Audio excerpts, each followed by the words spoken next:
Magandang araw po sa atin lahat mga viewers. Ako po'y galak na galak ngayon dahil andito po kami ngayon sa tahanan ng isa pong kapatiran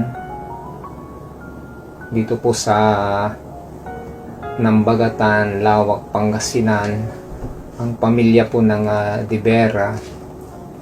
Ito po'y isang kahanga-hanga na ipinapakita ng Diyos na sa may sakit, karamdaman, siya pa rin yung Diyos noon hanggang ngayon. Andito po si Madam Clarita, Sister Clarita, nakapatiran din sa isang lingkod din ng Panginoon. At damang-dama niya yung kaligayahan dahil sa kanyang kagalingan. Siya po ay na-diagnose po ng 30 stage ng colon cancer at nag-chemo po siya. Ang alam niya sa pag-chemo niya ay gagaling na, pero pagkatapos ng resulta ay naging 4th stage po siya. Talagang payat na payat noon at andito po siya na magtitestify sa pasasalamat niya sa Diyos dahil siya pa rin yung nagbigay pala ng tunay na kanyang kagalingan. Bagamat dati nung pinag-pray po namin ng mga Pure Heart Worldwide Warriors ay marami pong gamot, malaking planggana ang kanyang tinitik. Pero salamat sa Diyos ngayon po ay maganda na po siya, mataba na siya. Kaya ako'y nabibigla din dahil dati mapayat po siya noon. Kaya andito po siya, pwede siya naman na mag-testify sa Diyos kung paano siya gumaling ngayon.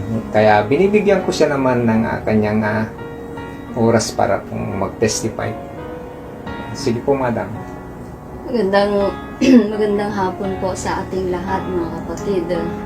Ako po'y si Mrs. Ginang Clarita si De Vera.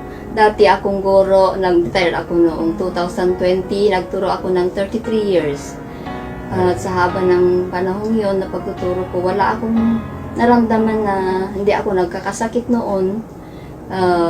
Kaya nabigla na lang ako noong nagkaroon ako ng hindi ako nagkasakit, pero doon ko lang nagkaroon ako ng, nakita ko na nalaman ko na stage 3 pala yung cancer ko noong pumunta ako ng doktor. So, kinemo ako noon, hindi ako, inopera pala. Inopera din, pagkatapos ng operation, nag-chemo ako ng 6 cycles. Ang alam ko noon, pagkatapos ng 6 cycles, ay mawawala na yung cancer ko, stage 3. Nagulat ako noong pagkatapos ng laboratory, kasi pagkatapos ng 6 cycle naglaboratory ako. Then doon ko nalaman, sinabi ng doktor na stage 4 yung cancer ko pa kasi kumalat o sa lungs.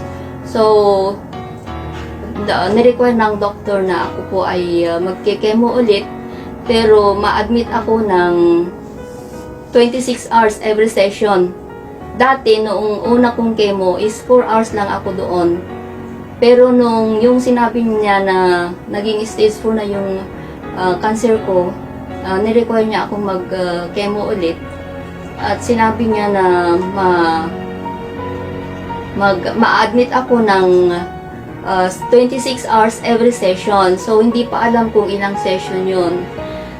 Kinausap ko yung mga anak ko, willing naman sila kahit na malaki sana yung gagastusin, basta magagaling lang ako. Dahil sa pagmamahal ng mga anak ko, yun ang kanilang decision. Pero sabi ko naman, baka hindi pa kaya ng katawan ko. Sabi ko naman, so yun.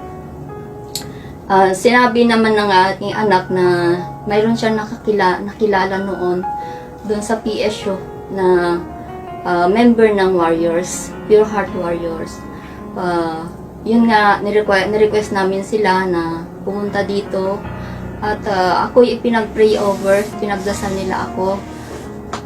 Nakita ko ang kagalingan ng kabaitan at kadakilaan, kung gaano kapangyarihan ang ipinakita ng ating Panginoon.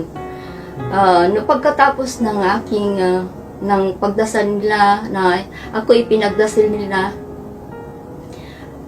doon ko nakita yung dakilang ipinakita ng ating Panginoon sa buhay ko, dahil simula noon tuloy-tuloy na yung aking paggaling. Wala na yung katawan kong ito po ay hindi po ako ganito, payat po ako noon. So halos mga nakakakita sa akin na matagal akong hindi nakita. Noong nakita nila na last ay payat ako, then noong nakita nila ulit ako, nandun yung kasiyahan sa kanila, kagalakan sa kanilang nakita sa aking katawan, dahil tumaba daw ako.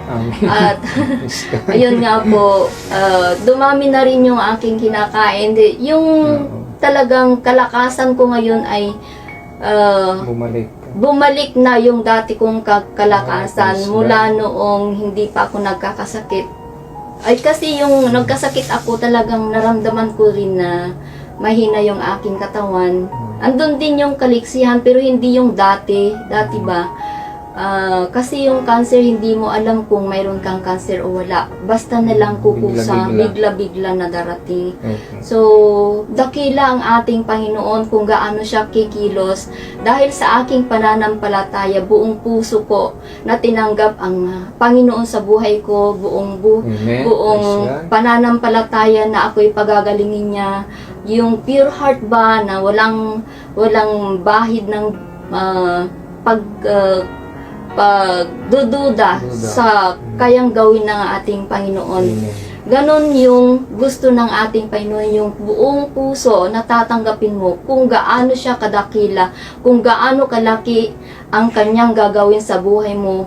Yun din ang kanyang ibibigay sa iyo. Pero po, Madam, paano yung panon, yung pinag-pray namin ng mga gamot yun, pinagtutuloy niya pa ba yun? Mula na po noong pinag-pray na po ninyo ako, Pastor, hindi na po ako yung sangkatutak na gamot po. In-stop ko na po. Pati na yung, kasi noon, pag hirap ako na tumai, Pastor. Pag hindi ako iinom ng gamot na yun. Bali, ano na lang po, yung anointing oil na lang. Hindi ko na iniinom yun, in-stop ko na lahat ng mga gamot. Hindi ko na kasi. So, ang ininom ko na lang po yung anointing oil. Yun na lang po ang iniinom ko bago ako kakain. Hindi ko na po maalala nung pinag-pray kayo hanggang ngayon. Kung mga may 2 months na. 2 buwan ba yun hanggang ngayon? Opo, Pastor. Pero grabe yung panyo ngayon. Mga 2 months na, legit eh. Okay, grabe pala yung ginawa ng Panginoon. So, ayun po. So, napakabuti po ng Panginoon sa buhay niyo po. So, Madam, dahil salamat po ako sa isa Panginoon. po kayo na napakapalad na tumanggap ng mga himala. Mula nang kami talagang nagpipray sa mga may sakit. Sabi nga namin nun, kahit yung namatay, buhay hanggang ngayon. Ilan mga pinag-pray namin.